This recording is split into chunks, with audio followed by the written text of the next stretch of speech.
For January 25th, Science of Mind, A Philosophy, a Faith, a Way of Life by Ernest Holmes.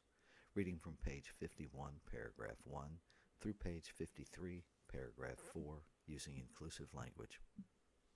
How to use it.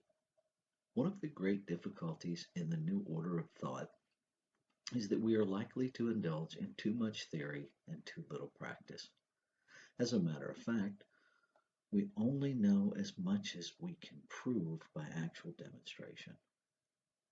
That which we cannot prove may or may not be true, but that which we can prove certainly must be and is the truth.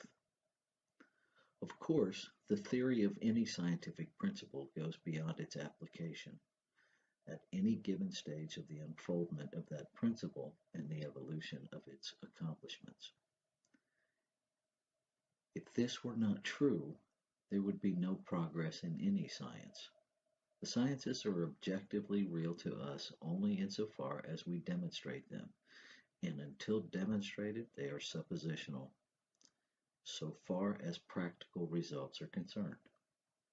If there is any field of research where the practical application is necessary, it is in the metaphysical field.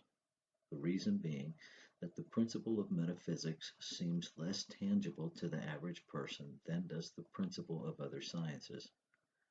As a matter of fact, all principles are as intangible, but the world at large has not yet come to consider the principle of mental practice in the same light that it considers other given principles of life and action. Its apparent intangibility is lessened whenever and wherever anyone actually demonstrates the supremacy of spiritual thought force over apparent material resistance. It is easy enough to rush about shouting that there are no sick people, but this will never heal those who appear to be sick. It is easy to proclaim there are no needy. Anyone can say this, whether they be wise or otherwise. If we are to prove such statements to be facts in our experience, we shall be compelled to do more than announce a principle, no matter how true it may be. There is no doubt about the immutability and availability of the law. The law is infinite. It is right where we happen to be at any given time. It occupies all space and fills every form with differentiations of itself. The law also flows through us because it flows through everything, and since we exist, it must be in and through us. This is the crux of the whole matter. Infinite and immutable as the law is, ever present and available as it must be, the potential possibility of all human probability, it must flow through us in order to manifest for us. It has been proved that by thinking correctly and by a conscious mental use of the law of mind, we can cause it to do definite things for us, through us. By conscious thinking, we give conscious direction to it, and it, consciously or unconsciously, responds to our advance along the line of our conscious or subjective direction. It must and will respond to everyone because it is law, and law is no respecter of persons. We are surrounded by an intelligent force and substance from which all things come, the ultimate essence in the invisible and subjective world of all visible and objective forms and conditions. It is around us in its original state, ready and willing to take form through the impulse of our creative belief. It works for us by flowing through us. This law we did not create. This law we cannot change. We can use it correctly only when we understand and use it according to its nature. Hence, it follows that if we believe that it will not work, it really works by appearing to not work. When we believe that it cannot and will not, then according to the principle, it does not.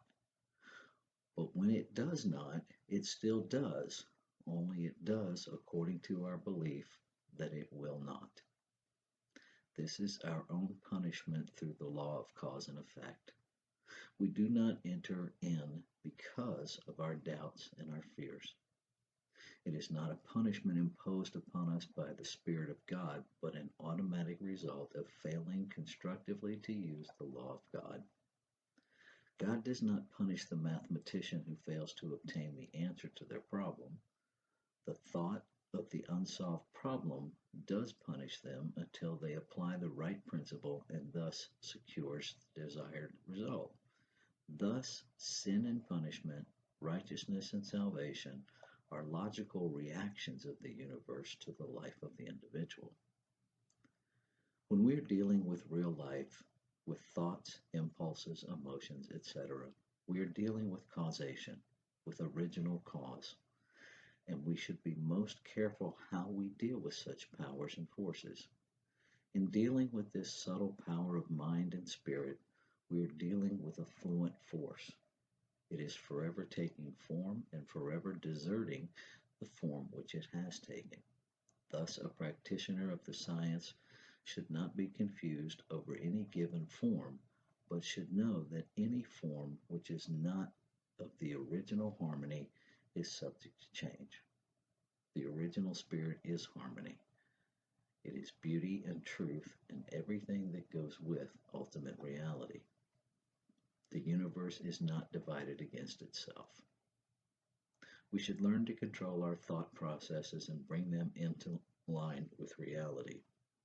Thought should tend more and more toward an affirmative attitude of mind that is positive, stable, and above all else, toward a real unity with spirit that is already complete